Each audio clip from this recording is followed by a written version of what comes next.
Welcome to 10 Minutes Today, your favorite thrice weekly variety show right here on YouTube.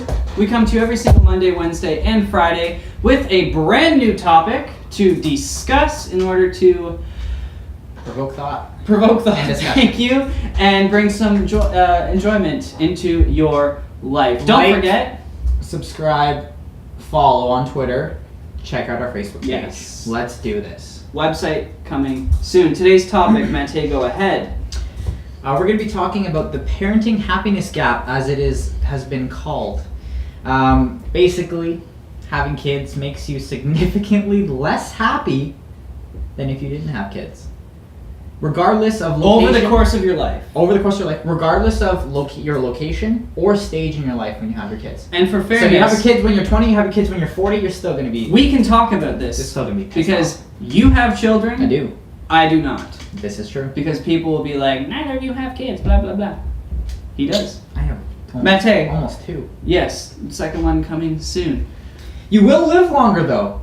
You're going to live longer than me if things stay the way they are, but I will be much happier. And actually, if I ended up breaking up with my fiance, I'll live even longer. Really? So I need to find someone, have kids, and then separate from them so I can live longer, be happy. Well, I still won't be happy. Oh, I still won't be happy. No. Kids are direct. So no matter what, to not being happy. No matter what, you're not going to be happy. Yeah. So they did a study on a bunch of people, both men and women. I think it started in like the 20s or the 30s, so now it obviously came to fruition. But they said by 60, men with kids have an increased life expectancy by up around 2 years more. Okay. And women have an increased life expectancy of 1.5 years or more. But you're going to be sad. So it is even longer for single men with kids because there have actually also been other studies that link marriage, positively link it with men's mortality. So also, if you're married, you're going to die sooner. Don't do it. So be careful. When I talk at your wedding, it's going to be like a half wedding speech, half eulogy. Yeah, exactly. R.I.P. So why do you think, what I want to talk about today is why do you think this may be the case? Why do you think people with kids live longer, albeit shittier lives? Well, I think we discussed this a little bit before we started filming, and it is correlated, but you finished another drink. Yeah, I know. But causality, I just don't see it. I think it's totally plausible, especially since the study started in the 30s. So there is a correlation. Everyone got married in the 30s. So like the people who didn't get married in the 30s are generally people who were already not going to live very long lives. A lot of single people were, like I'm talking about like drugs and alcohol, right? Yeah. So the more promiscuous you chose to be back in the day, your life tended to end a little bit earlier because there were not such things that we know today, like sexual health and safe drug use and whatnot. But you understand my point. Yeah, okay. So I think the numbers could be skewed a little bit because of that. Also, whole lot of single people, or I shouldn't say single people, but people without children, continue. If you are using drugs and you don't have kids, it's far easier to use drugs without kids. I know a lot of people who are our age using drugs in relationships, but not married, not with children. So that skews the data a lot. Okay.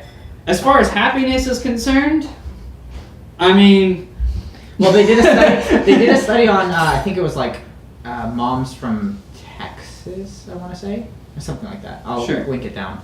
But basically, they listed child caring as 16th out of 19th things they were making you happy, or that they would rather be like to be doing right now. So out of all the tasks they had to do, they had to order them like 1 through 19. How much pleasure they got out of it? Childcare was 16 out of 19. So not very pleasurable. I was behind washing dishes, cleaning, and folding laundry. I totally disagree with that. I hate doing dishes. I would have a child long before having to do dishes for the rest of my life. But so one of the things I thought of is potentially a healthier lifestyle. So when you have kids, I think that's not for me. Like we still eat shit. What are you talking about? You started working out. You've been fighting for 2 years or a year and a half. That's after you had kids. hearing. Yeah, but that didn't have anything to do with that. And we're talking about like healthy eating habits and things like that. Which I mean, I changed, but that was more recently, only over the last like 2 or 3 months or so.